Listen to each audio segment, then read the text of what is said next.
I'm Jennifer. I'm 58 years old, and 3 months ago, I discovered that the person I trusted most in this world had been systematically stealing every penny I had while I lay helpless in a hospital bed, fighting for my life after a drunk driver nearly killed me. The rain was hammering against the windows of my small apartment in Denver, Colorado, when I finally gathered the courage to check my bank account for the first time since the accident. My hands were still shaking from the physical therapy session earlier that morning, and my left leg throbbed with that familiar ache that had become my constant companion since the drunk driver slammed into my Honda Civic on I-25 that cold February morning at 7:23 a.m. I remember the exact time because I had been looking at the clock on my dashboard, worried about being late for my shift at the insurance office where I'd worked for 23 years. If you're finding this story relatable, or if you've ever experienced family betrayal, please hit that like button and let me know in the comments. Your support means everything to me as I share this difficult chapter of my life. The accident had changed everything in an instant. One moment I was Jennifer Martinez, a competent insurance adjuster who prided herself on her independence and financial responsibility. The next moment I was a broken woman in a hospital bed. My pelvis shattered in 3 places, my ribs cracked, and my brain injured so severely that I couldn't remember what I'd eaten for breakfast, or recognize some of the nurses who had been caring for me for weeks. "Mom, don't worry about anything," my son Daniel had said, his voice so gentle and caring as he sat beside my hospital bed those first few weeks after I regained consciousness. "I'll take care of everything. The bills, the insurance claims, your medications, your apartment rent. You just focus on getting better." His brown eyes, so much like his father's, seemed filled with genuine concern and love. He had driven all the way from Phoenix, where he worked as a software engineer, leaving his wife Amanda and their 2 young children, my grandchildren Mason and Lily, to take care of me during the most vulnerable time of my life. I remember feeling so grateful, so blessed to have such a devoted son. After his father Roberto died 5 years ago from a sudden heart attack at 55, Daniel had been my rock, my anchor in a world that suddenly felt uncertain and lonely. He helped me through the grief, through the sleepless nights, through the adjustment to living alone in the house where I'd raised him and his sister Olivia. When the accident happened, when I spent 2.5 months in Denver Health Medical Center with injuries that the doctors said should have killed me, Daniel stepped up without hesitation. The first few weeks after the accident were a blur of pain medication, surgeries, and confusion. I had suffered what the doctors called a moderate traumatic brain injury, which affected my memory, my ability to concentrate, and my understanding of complex information. Simple tasks that had once been routine, like balancing my checkbook or understanding insurance paperwork, suddenly felt overwhelming and impossible. I would stare at documents that might as well have been written in a foreign language, feeling frustrated and scared by my own limitations. "I've set up online banking for you, Mom," Daniel explained during one of his daily visits, showing me his sleek laptop with infinite patience. "See? I can help you manage your accounts from here, and you won't have to worry about anything getting behind or bills going unpaid." He had been so understanding about my confusion with technology, so patient when I asked him to explain the same thing multiple times because my injured brain couldn't retain the information. At 58, I had always been more comfortable with handwritten checks and visiting the First National Bank branch on Colfax Avenue in person, building relationships with the tellers who knew me by name and always asked about Daniel and Olivia. But the accident had changed everything about my capabilities. My left leg had been so severely damaged that I needed a walker just to get to the bathroom, and the brain injury made even simple decisions feel overwhelming and exhausting. The smell of hospital disinfectant and the constant beeping of monitors still made me nauseous as I remembered those early days of recovery. Daniel would arrive every morning at exactly 9 a.m. with fresh flowers, usually sunflowers, my favorite since childhood, and would spend hours talking to my doctors, asking detailed questions about my treatment plan, organizing my medications in a pill dispenser, and making sure I understood what was happening to my body and my recovery process. He even took extended time off work, telling me that his company, a tech startup in Phoenix, was understanding about family emergencies and had given him indefinite leave to care for me. "You raised me to be responsible, Mom," he had said one sunny afternoon when I tried to protest about him spending so much time away from Amanda and the grandchildren I adored. "This is what family does for each other. You were there for me every single day when I was growing up, working 2 jobs to put me through college. Now it's my turn to be there for you." The sunlight streaming through the hospital window that day had caught his dark hair, and for a moment, he looked just like the earnest little boy I used to read bedtime stories to in our small house in the Highlands neighborhood of Denver. The same boy who used to help me count tips from my waitressing job and dream about becoming someone important, someone who could take care of his mother when she got old. Daniel had handled everything with such efficiency and care.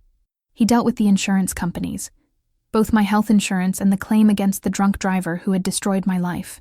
He organized my medical appointments, drove me to physical therapy 3 times a week, and even helped me with the most basic activities of daily living when I first came home from the hospital.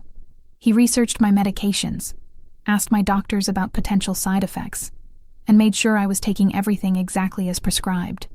"The insurance settlement should be substantial, Mom," he had told me one evening as we sat in my small living room, me propped up in my recliner with ice packs on my leg, and him at my kitchen table with a laptop and stacks of paperwork. The other driver was clearly at fault. He was drunk, speeding, and ran a red light. His insurance company is going to have to pay for everything: your medical bills, your lost wages, your pain and suffering, the damage to your car. We're talking about a significant amount of money that will help secure your future. I had trusted him completely with all of it. The legal paperwork was too complex for my injured brain to process. The insurance forms might as well have been written in Sanskrit, and the financial decisions felt impossible to navigate. When Daniel suggested that he be added to my bank accounts as a joint holder so he could help manage my finances during my recovery, it seemed not just reasonable but necessary. "This way, I can make sure all your bills are paid on time, your rent doesn't fall behind, and your medications are always covered," he had explained as he helped me sign the paperwork at the bank. The bank officer, a kind woman named Mrs. Patterson, who had known me for years, had seemed pleased that I had such a caring son to help me through this difficult time. But now, sitting in my quiet apartment, with the October wind rattling the windows and the late afternoon shadows growing long across my worn carpet, I felt my entire world collapse as I stared at my laptop screen. The checking account that should have contained my disability payments, my insurance settlement, and my modest lifetime savings showed a balance of $47.23. That's what remained of $185,000 in insurance settlement money, plus $3,200 in monthly disability payments I'd been receiving, plus the $28,000 I had carefully saved over the years working at the insurance office. My hands trembled uncontrollably as I scrolled through the transaction history, my reading glasses fogging up with tears I hadn't realized I was crying. Transfer after transfer, each one authorized by the joint account holder, Daniel Roberto Martinez, my own son. The boy I had worked double shifts at the diner and the insurance office to put through Colorado State University, the man I had trusted with power of attorney when I could barely remember my own middle name during those first weeks after the accident. The transactions painted a devastating picture of systematic theft. August 15th, transfer to Daniel R. Martinez, $25,000. August 22nd, transfer to Daniel R. Martinez, $30,000. September 3rd, transfer to Daniel R. Martinez, $45,000. September 15th, transfer to Daniel R. Martinez, $22,000. September 28th, transfer to Daniel R. Martinez, $18,000. The pattern continued, methodical and heartless, right up until last week. The final transfer had been just 5 days ago, $22,147, leaving me with less than $50 to my name. I sat in my worn leather recliner, the same chair where I used to help Daniel with his algebra homework when he was in 8th grade, the same chair where I had rocked him when he had nightmares as a little boy, and tried to make sense of what I was seeing. The afternoon sun cast long shadows across my small living room, highlighting the dozens of get-well cards that still lined my mantelpiece. Cards from neighbors I'd known for 15 years, from my book club that met every Thursday at the local library, from co-workers at Mountain States Insurance who had taken up a collection to help with my medical expenses. How could the same son who had sat by my hospital bed reading to me when I couldn't focus on words myself, who had patiently helped me relearn how to walk with a physical therapist, who had held my hand during the worst pain I'd ever experienced, Systematically steal every penny I had while I trusted him completely? My phone buzzed with a text message, startling me from my state of shock and disbelief. The message was from Daniel. "Hey Mom, hope you're having a good day. Feeling any better? Amanda made your favorite chocolate chip cookies. The kids helped. We'll bring some by this weekend. Love you." I stared at the message until the words blurred together. The same loving tone he'd used when he promised to take care of everything. The same warmth he'd shown when he sat with me through those long, painful nights in the hospital, when the pain medication made me feel lost and frightened and confused about where I was or what had happened to me. 20 minutes later, my phone rang.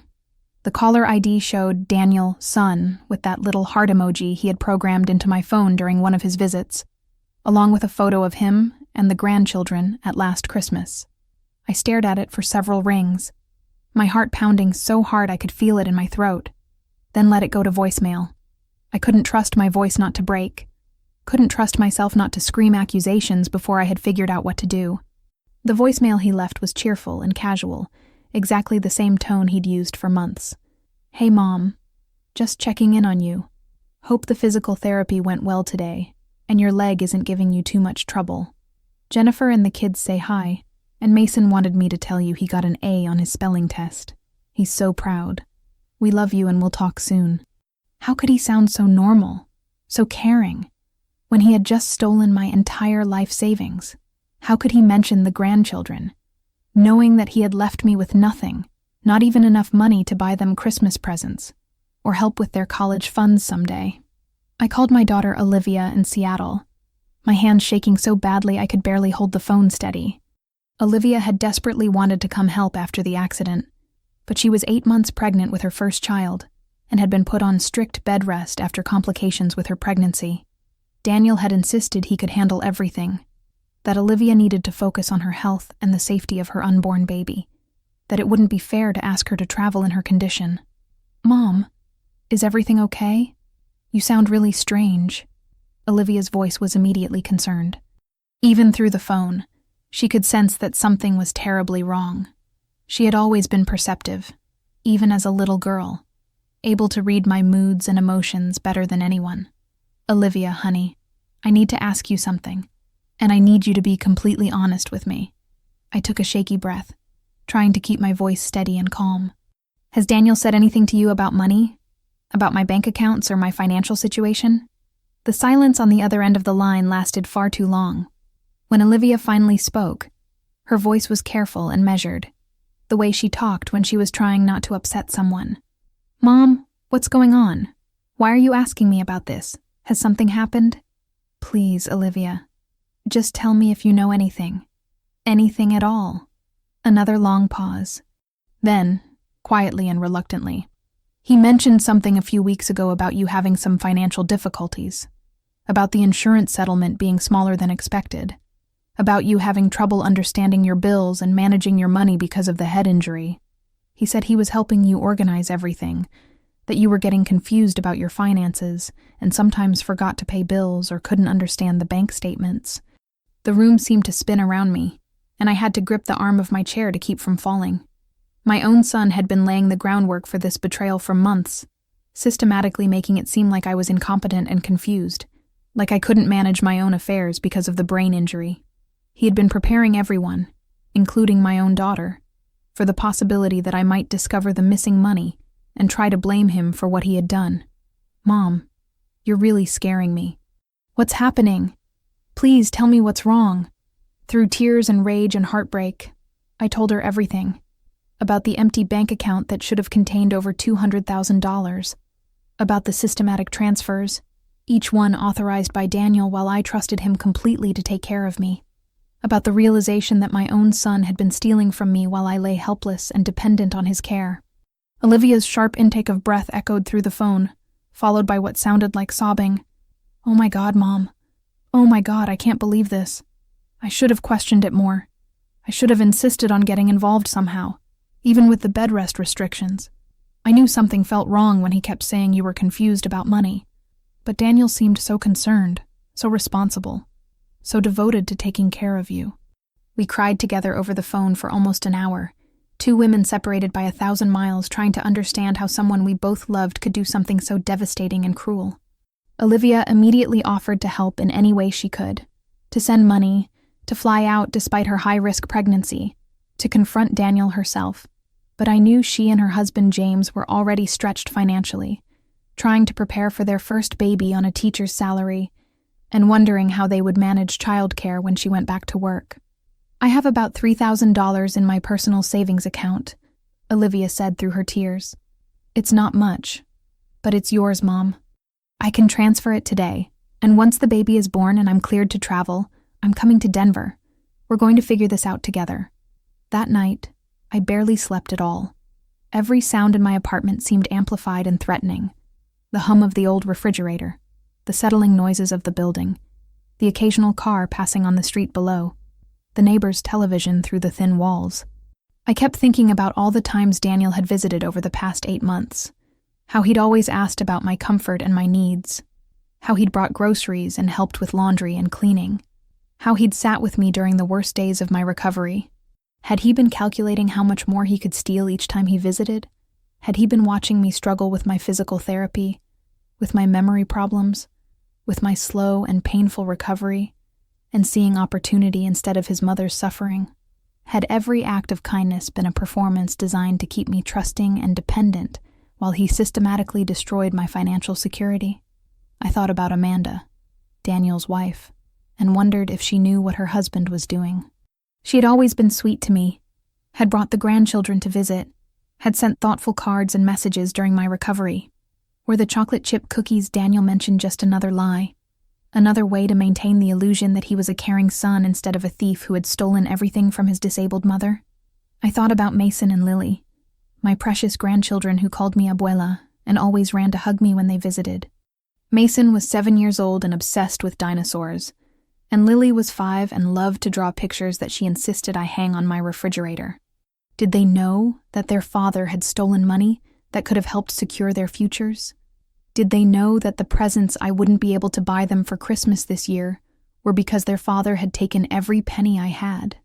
As the first gray light of dawn filtered through my bedroom curtains, I realized that the physical pain from my injuries, the constant ache in my leg, the stiffness in my ribs, the headaches from the brain injury, seemed almost insignificant compared to the emotional devastation of realizing that the person I trusted most in the world had betrayed me in the cruelest way possible. The next morning, I called Daniel directly, my heart pounding so hard I could feel it in my ears as the phone rang once, twice, 3 times. When he answered on the 4th ring, his voice was as warm and caring as it had been every single day for the past 8 months. "Mom, good morning. How are you feeling today? Did you manage to get some sleep last night? I know the pain sometimes keeps you awake." His concern sounded so genuine, so authentic, that for a moment I almost convinced myself I had made some terrible mistake, that there was some reasonable explanation for what I had discovered. "Daniel, I need you to come to Denver, today. We need to talk." I tried to keep my voice steady and controlled, tried not to let the devastation and rage show through the phone. "Today? Mom, is everything okay? You sound really upset. Are you having problems with your physical therapy? Is the pain getting worse? Do you need me to call your doctor?" The worry in his voice was so convincing, so perfectly performed, that I almost believed he truly cared about my well-being. "Just come, Daniel. Please. It's important, and it can't wait." "Of course, Mom. Of course I'll come. I can be there by this evening. Let me just arrange for Amanda to pick up the kids from school and I'll drive up right away." "Are you sure you're okay? You're really worrying me." He arrived at my apartment that evening around 7 o'clock, looking exactly like the devoted son who had spent countless hours at my bedside, who had advocated for me with doctors and insurance companies, who had helped me with the most basic activities when I first came home from the hospital. He brought takeout from Casa Bonita, the Mexican restaurant we used to go to for special occasions when he was growing up, the same place where we had celebrated his high school graduation and his acceptance to Colorado State University. Daniel hugged me carefully, mindful of my still healing ribs and the weakness in my left side, and asked about my day, about my physical therapy session, about whether I was taking my medications on schedule, and if I needed help with anything around the apartment. The familiar ritual of sharing a meal together felt surreal and nauseating, given what I now knew about his character. We sat at my small dining table, the same table where he had eaten thousands of meals as a child, where I had helped him with science projects and book reports, where he had told me about his dreams of becoming a computer programmer and making enough money to take care of me when I got old. The irony was almost too painful to bear. "Daniel, I checked my bank account yesterday."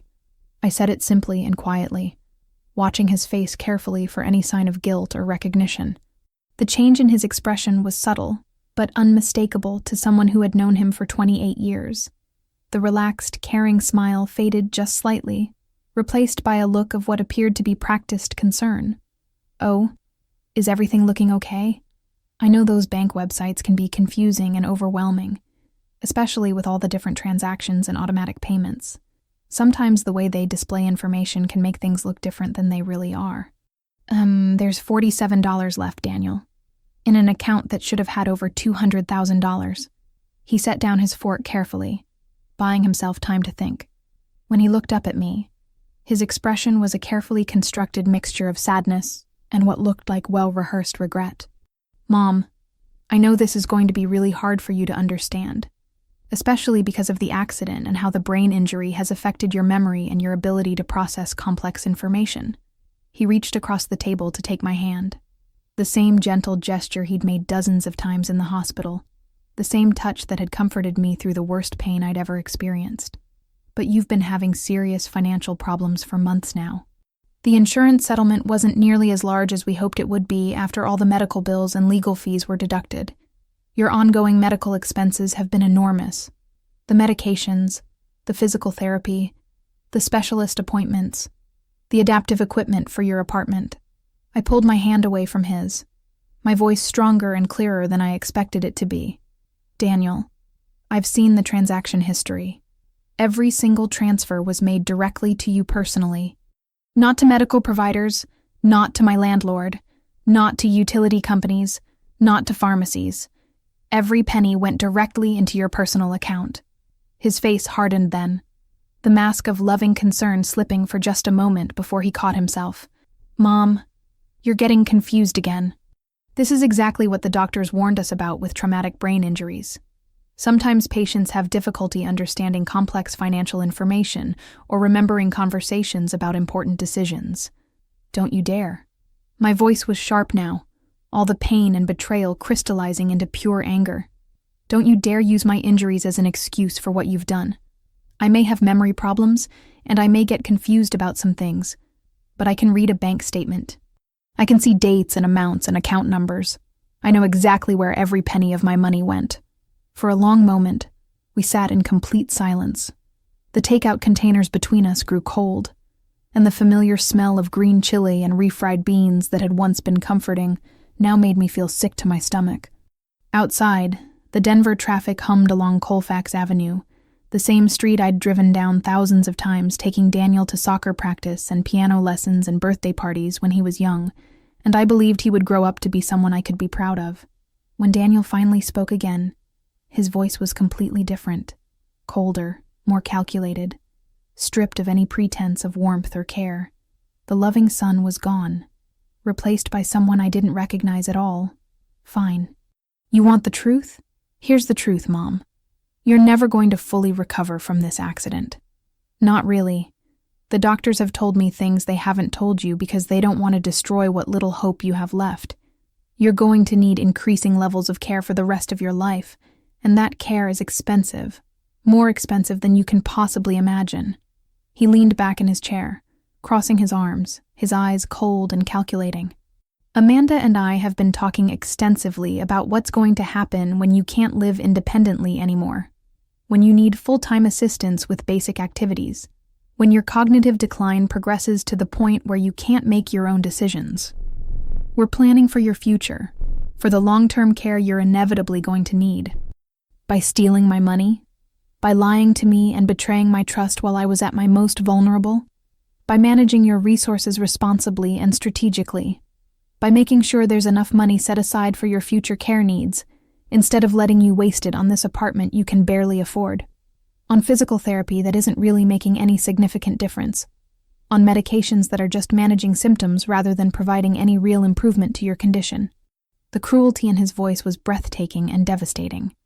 This was my son, the boy I had raised alone after his father Roberto left when Daniel was 12 years old. The young man I had supported through college by working 2 jobs and never buying anything for myself.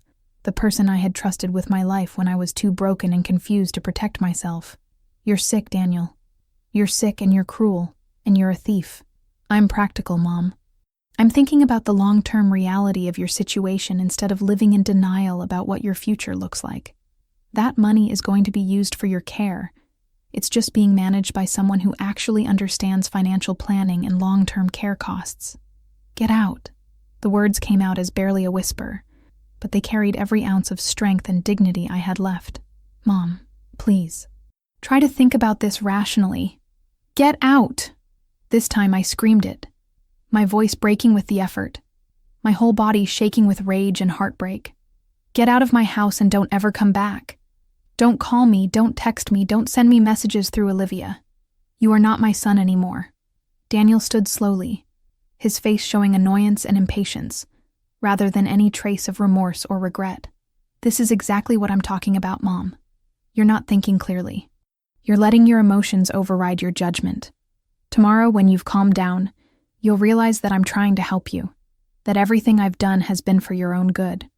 The only thing I realize is that I raised a monster, someone who could watch his mother struggle with pain and fear and confusion and see it as an opportunity to steal from her. Someone who could lie and manipulate and betray the person who sacrificed everything to give him a good life. After he left, slamming the door behind him, I sat in my apartment for hours, staring at the walls that suddenly felt like they were closing in on me. Every photograph of Daniel on my bookshelf felt like a mockery. Every memory of the sweet, caring boy he used to be felt contaminated by the knowledge of what he had become. Every moment of trust and love I had shared with him over 28 years felt like a lie. The apartment that had been my sanctuary, my safe place to recover and heal, now felt like a prison where I was trapped with the knowledge that I had been completely and utterly betrayed by the person I loved most in the world. The next morning brought a crushing wave of reality that hit me like a physical blow. I woke up on my couch, still wearing the clothes from the night before, my neck stiff, and my injured leg throbbing from sleeping in an awkward position. For a moment, in that hazy space between sleep and consciousness, I almost convinced myself that the previous evening had been a nightmare, that Daniel was still the caring son who had devoted months to my recovery. Then I saw my laptop still open on the coffee table, the bank account statement still displayed on the screen, and the terrible truth crashed over me again. $47.23. That's all that remained of my entire life's financial security. I called my bank as soon as they opened at 9 a.m., my hands trembling as I dialed the customer service number I had memorized years ago, when I still believed that banking was simple and straightforward, and that family members could be trusted with access to your accounts. The customer service representative, a young woman named Brittany, was kind but frustratingly limited in what she could do to help me. Ma'am, I understand your concern, and I'm truly sorry you're going through this situation. However, according to our records, Daniel Martinez has been an authorized joint account holder since March 15th of this year. Technically speaking, if your son was legally authorized to access the account, then the transactions weren't fraudulent from a banking standpoint. But I was in the hospital, I explained, trying to keep my voice calm and rational. I had a traumatic brain injury. I wasn't competent to make that kind of decision when I signed those papers. I understand, Mrs. Martinez, and I can only imagine how difficult this must be for you. To dispute these transactions, you would need to provide legal documentation, proving that you were not mentally competent at the time you granted account access, or evidence that your son acted without your knowledge or permission. You might want to consult with an attorney who specializes in elder financial abuse. Elder financial abuse. The words hit me like a slap. At 58, I didn't think of myself as elderly, but I suppose that's exactly what I was in the eyes of the law. An older adult who had been taken advantage of by a family member in a position of trust. After hanging up with the bank, I spent the rest of the morning making phone calls to attorneys, only to discover that most of them wanted retainer fees I couldn't afford, or they specialized in areas of law that didn't apply to my situation. The few who would speak with me briefly over the phone explained that civil lawsuits against family members were complicated, expensive, and difficult to win, especially when the accused person had been legally authorized to access the accounts. The challenge in cases like yours, explained one attorney, is proving that your son acted against your best interests or without your informed consent.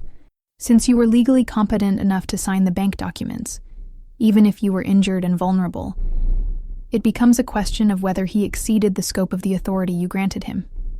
Lenny, but how could I prove what my state of mind had been 8 months ago, when I could barely remember conversations I'd had the day before, when I was taking pain medications that made everything feel foggy and unreal?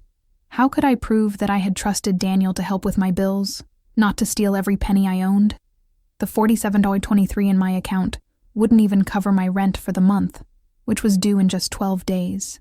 My monthly expenses, rent, utilities, medications, food, transportation to medical appointments, totaled almost $2,800.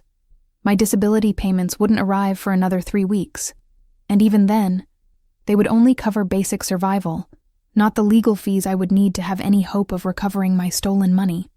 I called my landlord, Mrs. Chen, a kind woman in her 70s who had inherited the small apartment building from her husband, and had always been understanding about late payments or maintenance issues. I had been a good tenant for 3 years, always paying my rent on time, keeping the apartment clean and quiet, never causing problems. Mrs. Martinez, I'm so sorry to hear about your troubles, she said when I explained my situation. You've been such a good tenant, and I know you've been through so much with the accident. I can give you until the end of the month to get caught up on rent, but after that, I'll have to begin eviction proceedings. I have my own bills to pay, and the other tenants depend on me to maintain the building. Emma called that afternoon, her voice thick with tears and anger. Mom, I've been thinking about this all night. What Daniel did is criminal. It's theft, it's elder abuse, it's taking advantage of someone with a disability. We have to report this to the police. But when I called the Denver Police Department, the officer who took my report was sympathetic but not encouraging. Ma'am, since your son was an authorized user on the account, this falls more into the category of a civil dispute than a criminal matter. You'd need to pursue this through the courts, probably with a civil lawsuit for conversion or breach of fiduciary duty. More legal terms, more complexity, more expenses I couldn't afford. Emma had managed to transfer $2,000 from her own savings account to help me with immediate expenses, money she and James could barely afford to spare with a baby coming. The knowledge that my pregnant daughter was sacrificing her own financial security because of what my son had done added another layer of guilt and shame to an already unbearable situation. That evening, I sat in my apartment surrounded by bills I couldn't pay, medical appointments I couldn't afford to keep, and prescription bottles I wouldn't be able to refill. The physical therapy that was slowly helping me regain strength and mobility would have to stop. The medications that managed my chronic pain from the accident would have to be rationed or discontinued. The small comforts that had made my recovery bearable, occasional takeout meals, rides to appointments when I was too tired to take the bus, small gifts for my grandchildren, were now impossible luxuries. I had never felt so completely alone and abandoned. The physical pain from my injuries, which I had been learning to manage and cope with, now seemed insignificant compared to the emotional devastation of realizing that I had no safety net, no family member I could trust, no financial resources to rebuild any kind of security or independence. For the first time since the accident, I found myself wondering if it would have been better if the drunk driver had simply killed me that February morning. At least then, Daniel and Olivia would have inherited my life insurance money honestly, instead of Daniel having to steal it from me while I was helpless and trusting. The thought scared me enough that I knew I needed help, needed to find some way to keep going, some reason to fight back against what felt like an impossible situation. But sitting in my quiet apartment with the October wind rattling the windows and the future looking completely hopeless, I couldn't imagine how I was going to survive this betrayal, much less overcome it. I found my salvation in the most unexpected place, the Colfax Community Center, a weathered brick building just 4 blocks from my apartment that I had walked past countless times over the years without ever thinking to go inside. Desperation, however, has a way of making you notice opportunities you might have otherwise overlooked. It was a Tuesday morning, 3 weeks after my confrontation with Daniel, and I was walking to the Walgreens pharmacy to see if they had any programs to help with medication costs. My physical therapy had stopped because I couldn't afford the copays, and I was rationing my pain medications to make them last longer. The walk that should have taken 10 minutes took me nearly 20 because of my damaged leg, and I had to stop twice to rest on bus stop benches. The community center was housed in an old building that had probably been a school decades ago, with that institutional green paint that seemed to exist only in government buildings and places that served people who couldn't afford better. But it was clean and welcoming, with bright posters advertising various programs and services, and a small garden area where several older adults were sitting in folding chairs, enjoying the unseasonably warm October sunshine. A handwritten sign on the bulletin board caught my attention. Senior Support Group. Every Tuesday at 2 p.m. Coffee and cookies provided. All welcome. No judgment, just understanding. Something about the phrase, no judgment, made me push through the heavy glass doors instead of continuing on to the pharmacy. The receptionist was a woman about my age with silver hair and kind eyes behind purple-framed glasses. Her name tag read, Margaret, Volunteer, and she greeted me with genuine warmth that I hadn't experienced in weeks. Good morning. Are you here for one of our programs? Is there anything specific I can help you find? Her voice was gentle, without the pity or condescension I had started to expect from people who learned about my situation. I saw the sign about a support group, I said hesitantly. I'm not sure if it's something that would be appropriate for my situation. Margaret smiled.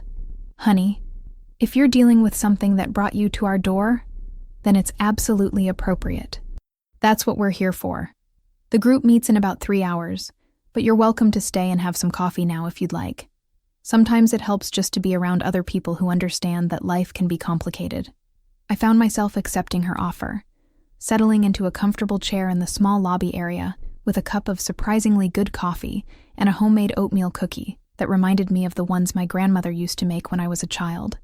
Margaret didn't push for details about why I was there, but she shared a little about the community center's history and the various programs they offered. We've been serving this neighborhood for almost 30 years, she explained.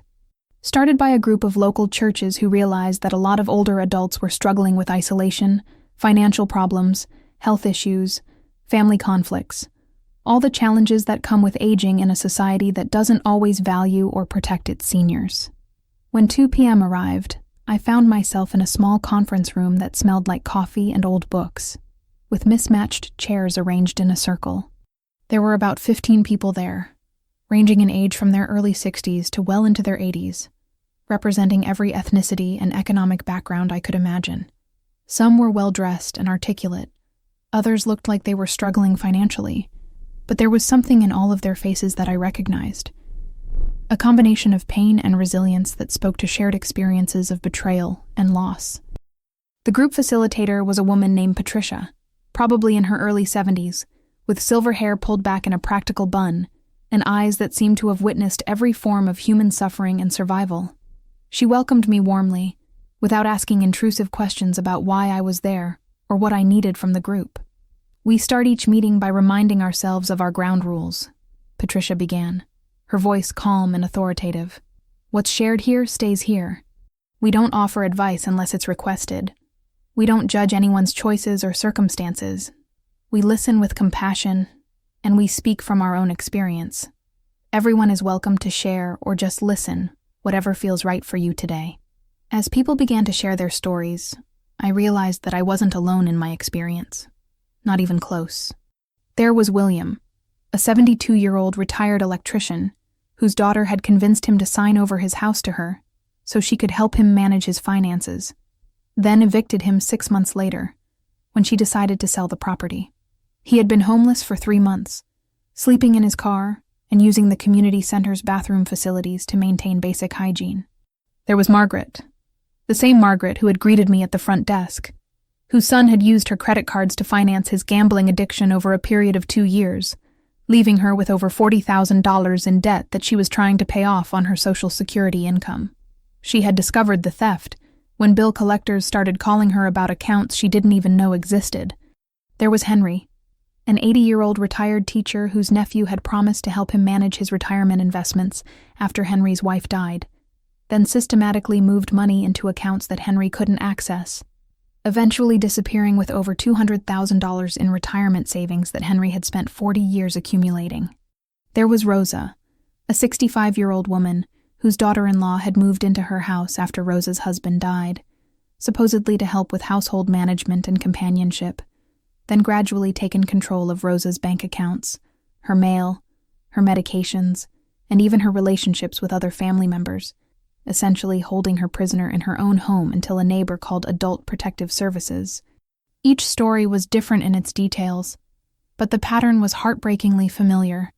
Trusted family members taking advantage of older adults during vulnerable periods, using emotional manipulation and legal complexity to justify theft and abuse, leaving their victims not just financially devastated, but emotionally destroyed by the betrayal of the people they loved most.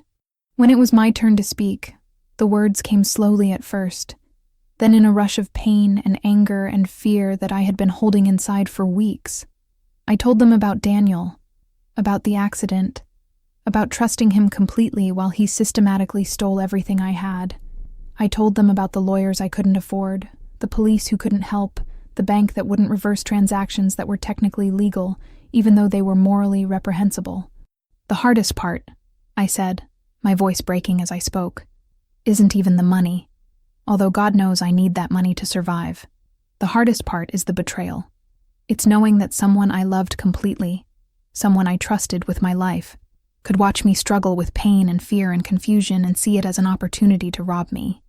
It makes me question everything I thought I knew about my own life, about my own judgment, about whether I was a good mother, or if I somehow raised a monster without realizing it. Patricia nodded with understanding that came from both professional training and personal experience. Financial abuse by family members is one of the most underreported crimes in America, and it's particularly devastating because it combines financial devastation with emotional trauma. You're not just dealing with being broke, you're dealing with having your fundamental trust in family relationships shattered by someone who was supposed to love and protect you.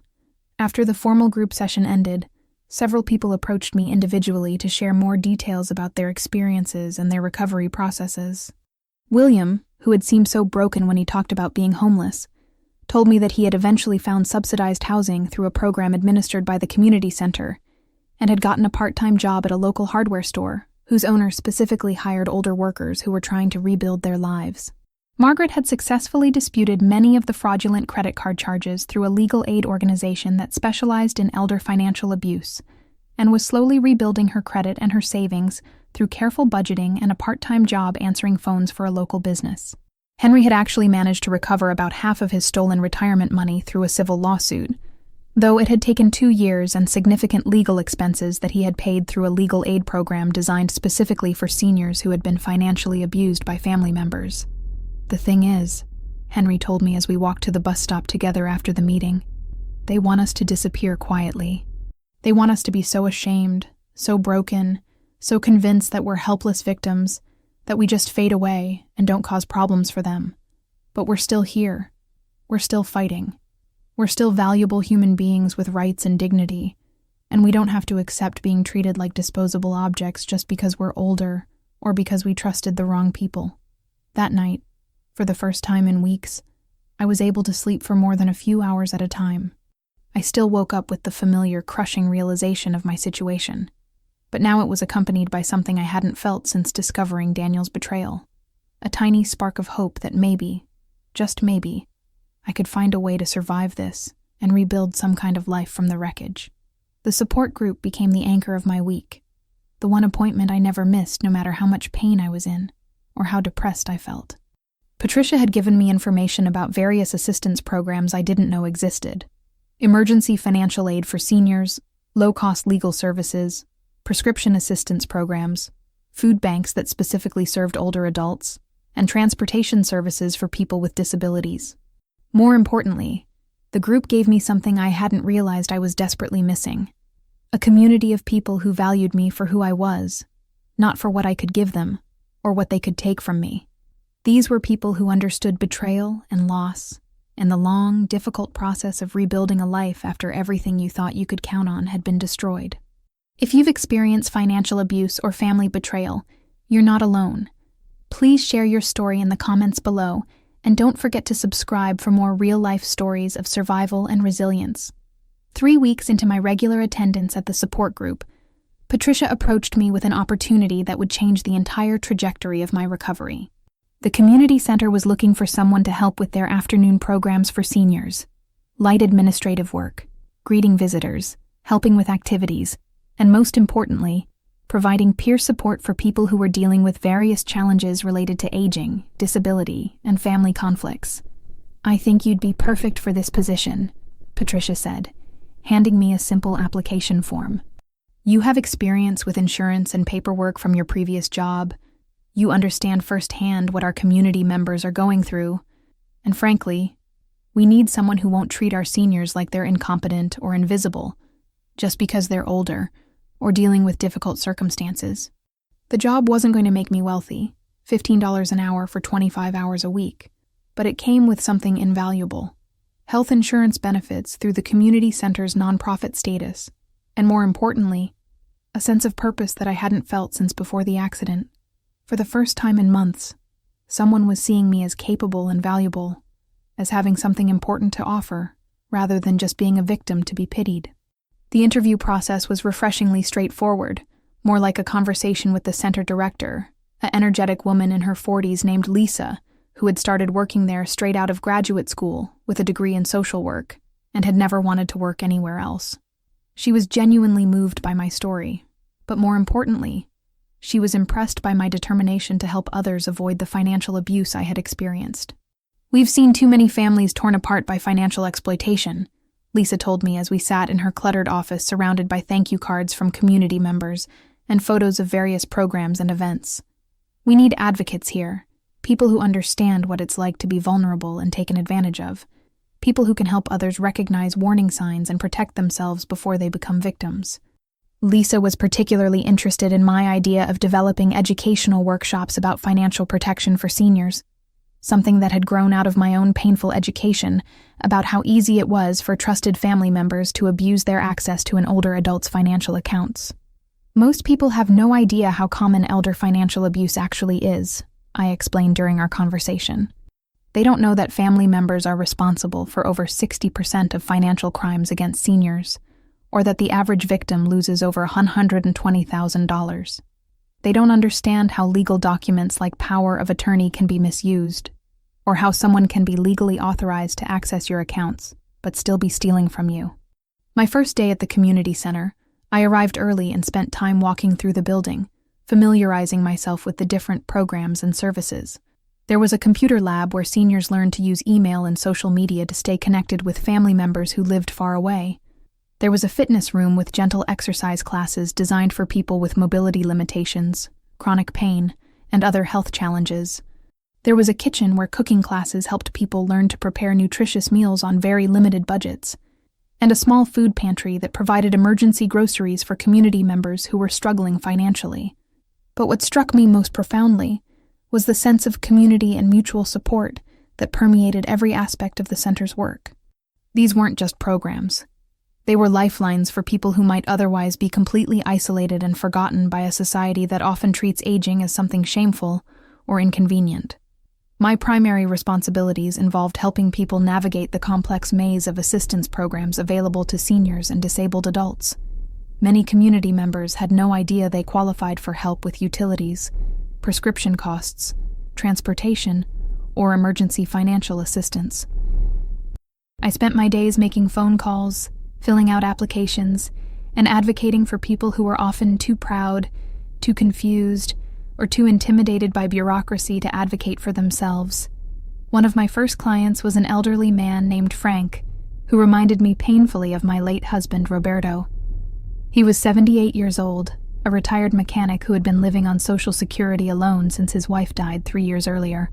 He had been skipping meals to afford his heart medication and his blood pressure pills, and had been avoiding going to his doctor appointments because he couldn't afford the co-pays. Frank was proud and independent, reluctant to accept what he saw as charity. but also desperate enough to ask for help when his landlord threatened eviction for late rent payments. Within 2 weeks of working with him, I had helped him apply for SNAP benefits that would provide $200 a month for groceries, a low-income utility assistance program that would reduce his heating and electricity costs by more than half, and a pharmaceutical company program that reduced his medication costs by 80%. "You saved my life," Frank told me one afternoon, tears in his eyes as he gripped my hand with his work-worn fingers. I was ready to give up. I thought this was just how it was going to be until I died, choosing between food and medicine, between keeping the lights on and seeing the doctor. I didn't know there were people who cared about what happened to old folks like me. Working at the community center also connected me with legal resources I hadn't known existed. A volunteer attorney named David came in once a month to provide free legal consultations for basic issues, and when I explained my situation with Daniel, he was both sympathetic and encouraging about potential legal remedies.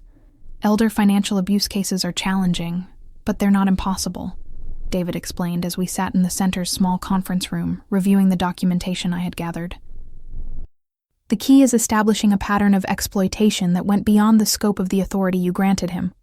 The fact that he transferred money directly to his personal accounts, rather than using it for your care and expenses, is significant."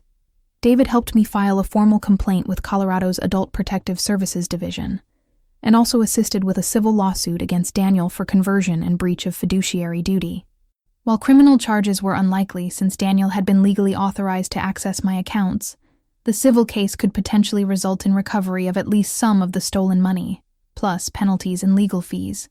"Even if we can't recover all your money," David explained, "documenting this case officially creates a legal record that might help protect other potential victims. Your son might be targeting other vulnerable adults with similar schemes. Creating a paper trail could prevent future victims and establish a pattern of behavior that could be useful in other legal proceedings." The legal process was emotionally exhausting and financially challenging, requiring me to relive the betrayal in depositions and court filings, to document in painful detail how my own son had systematically stolen from me while I was at my most vulnerable. But there was also something deeply empowering about taking action, about refusing to be a silent victim, about standing up for myself and potentially protecting others from experiencing what I had gone through. Working at the community center had also introduced me to resources for my own recovery that went far beyond legal and financial assistance. There was a support group specifically for people dealing with chronic pain and disability, which helped me develop better strategies for managing the ongoing physical challenges from my accident. There was a gentle yoga class designed for people with mobility limitations, which slowly began to improve my strength and flexibility. There was even a counseling program that helped me process the emotional trauma of Daniel's betrayal without feeling ashamed or responsible for what he had done to me. Most importantly, my work at the center gave me a sense of purpose and value that I hadn't felt since before the accident. Every person I helped navigate the assistance application process, every workshop I facilitated about financial protection, every conversation I had with someone who was struggling with family betrayal, reminded me that I had survived something terrible and found a way to use that experience to help others. "You've become one of our most valuable team members," Lisa told me during my 3-month performance review. "The community members trust you because you understand what they're going through from personal experience. You don't talk down to them or treat them like they're helpless. You see them as capable adults who deserve respect and support, and that makes all the difference in how effective our programs are." The work wasn't easy, and there were days when hearing other people's stories of betrayal and loss felt overwhelming, when I went home emotionally drained from dealing with the seemingly endless ways that vulnerable adults could be exploited and abused. But there were also days when I helped someone recover stolen money, or prevented someone from falling victim to a financial scam, or simply provided a listening ear to someone who needed to know they weren't alone in their struggle. Those victories, small as they sometimes seemed, reminded me that survival wasn't just about getting through each day. It was about finding ways to transform your own pain into something that could help heal the world around you. 6 months after discovering Daniel's betrayal, I sat in my new apartment, a small but comfortable 1-bedroom place in a senior-friendly building that I could afford on my part-time salary combined with disability benefits, and reflected on how dramatically my life had changed, and how different my definition of success and happiness had become. The new apartment wasn't much to look at from the outside. The building was older, with worn brick and small windows, and my unit was on the first floor with a view of the parking lot rather than the mountains. But it was mine in a way that felt completely different from any place I had lived before. Every piece of furniture, every dish in the kitchen, every photograph on the walls represented something I had chosen and paid for, with money I had earned through my own work. No one could take it away from me, because I had trusted the wrong person with access to my financial accounts. More importantly, the building was part of a community. Most of my neighbors were seniors or disabled adults, and there was a genuine sense of mutual support and care that I had never experienced in previous apartments, where everyone kept to themselves and barely acknowledged each other's existence. Mrs. Rodriguez next door checked on me when she didn't see me for a few days, and I helped her with grocery shopping when her arthritis made it difficult for her to carry heavy bags. Mr. Thompson across the hall was a retired veteran who had become a good friend, someone I could talk to about the challenges of rebuilding a life after everything you thought you could count on had been destroyed. Daniel had tried to contact me several times over the past 6 months. The attempts had evolved from apologetic text messages claiming he had been trying to help me, to angry voicemails accusing me of being ungrateful and mentally incompetent, to formal legal correspondence as our civil lawsuit proceeded through the court system. His attorney had made several settlement offers, each one slightly more generous than the last, but all of them requiring me to sign non-disclosure agreements that would prevent me from talking publicly about what he had done. The most recent offer was for $75,000, less than half of what he had stolen, paid over 3 years, with no admission of wrongdoing and a requirement that I never discuss the case with anyone outside my immediate family. "What do you think, Mom?" Olivia had asked when I read her the latest settlement offer over the phone. She had given birth to a healthy baby boy named James after her husband, and was adjusting to life as a new mother while also trying to support me emotionally through the legal process. "I think he's scared," I replied, bouncing my new grandson on my lap during their recent visit to Denver. "I think he's realized that stealing from your disabled mother isn't a good look for someone who works in the tech industry and has to maintain professional relationships and security clearances." I had declined all of his settlement offers, not because I didn't need the money. I certainly did, but because accepting them would have felt like validating his claim that what he had done was somehow justified or understandable. Some things, I had learned, were more important than money, and my dignity and self-respect were among them. The civil lawsuit was scheduled to go to trial in another 4 months. David, my attorney, was cautiously optimistic about our chances of winning a significant judgment, though he had warned me that collecting money from Daniel might be challenging if he had hidden assets or moved to another state. But the legal process itself had been valuable in ways I hadn't expected. It had given me a sense of agency and empowerment, a way to fight back against what had been done to me rather than simply accepting it as something I had to endure. The support group at the community center had grown from 15 regular members to over 30, with people driving from across the Denver metropolitan area to connect with others who understood the unique trauma of family financial abuse. I had started co-facilitating the meetings with Patricia, and we had developed a structured curriculum that helped new members work through the complex emotions of betrayal, while also learning practical strategies for protecting themselves and rebuilding their financial security. "Your story gives people hope," Patricia had told me recently, as we prepared materials for a new educational workshop. "They see someone who lost everything and found a way not just to survive, but to build something meaningful from the experience.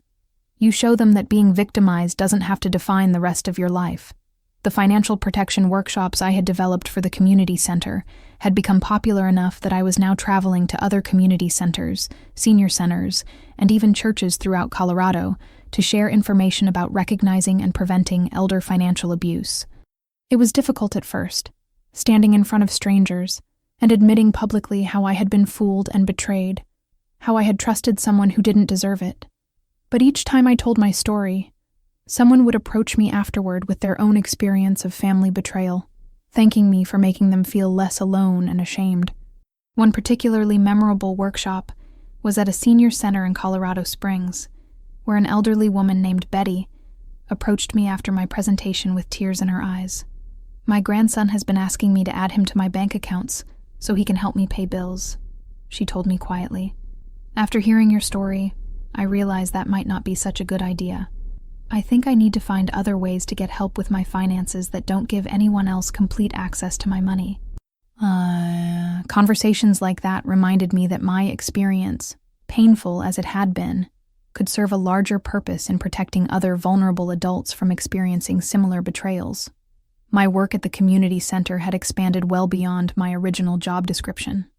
I was now coordinating multiple programs, supervising volunteers, writing grant proposals to fund new services, and serving on the center's board of directors.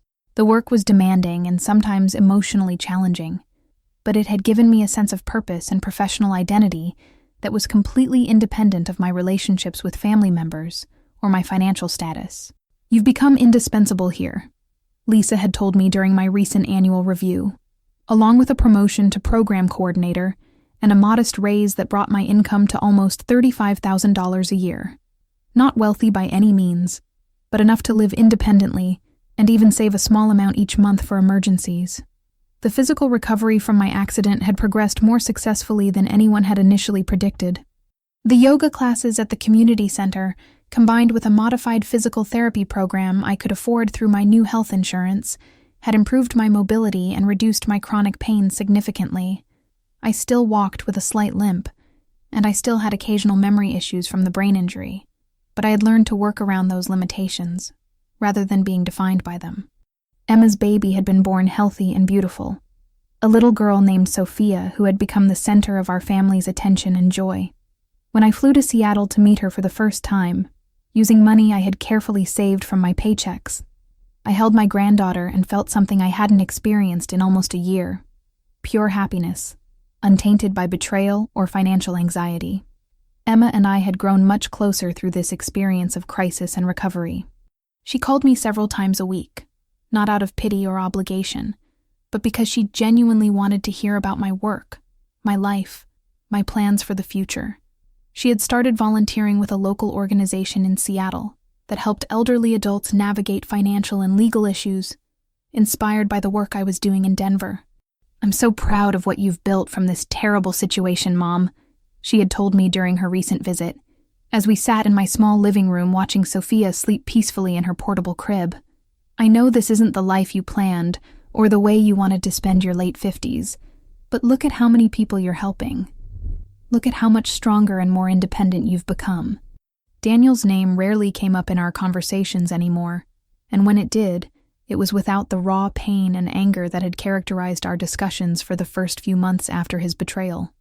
The wound he had inflicted hadn't disappeared, but it had transformed into something else, a source of motivation and strength rather than just pain. I had learned that survival wasn't just about getting through each day without falling apart.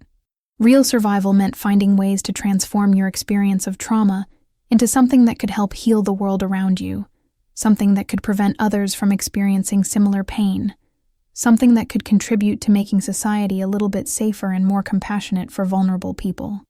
As I prepared for bed that evening, I looked around my small apartment with its secondhand furniture and carefully budgeted decorations, and felt something I hadn't expected to feel again: contentment. Not the kind of happiness that depends on having everything you want, but the deeper satisfaction that comes from knowing you've survived something that could have destroyed you and found a way to use that survival to help others. The future still held uncertainties. The lawsuit against Daniel might not result in full recovery of my stolen money. My health issues might worsen as I aged. The nonprofit funding that supported my job might be reduced or eliminated. But I had learned something valuable about my own resilience and capability that no one could steal from me, no matter how much they might try.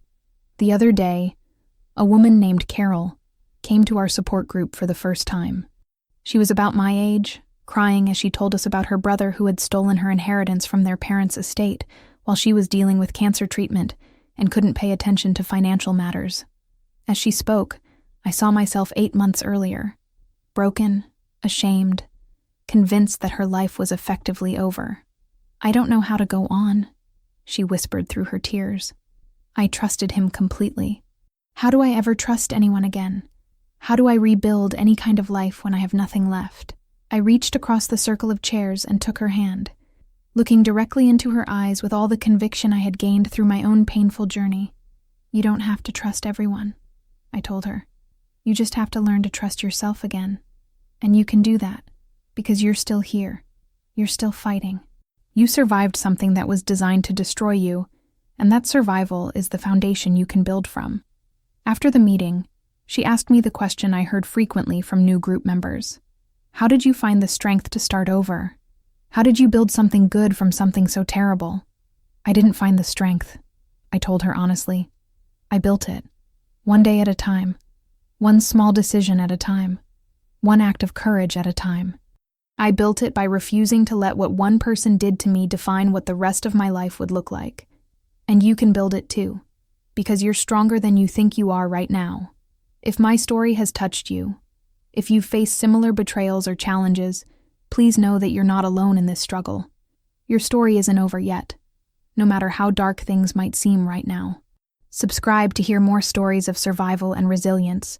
And remember, you have more strength than you realize, and there are people who will help you discover it. The life I'm living now isn't the one I planned when I was younger.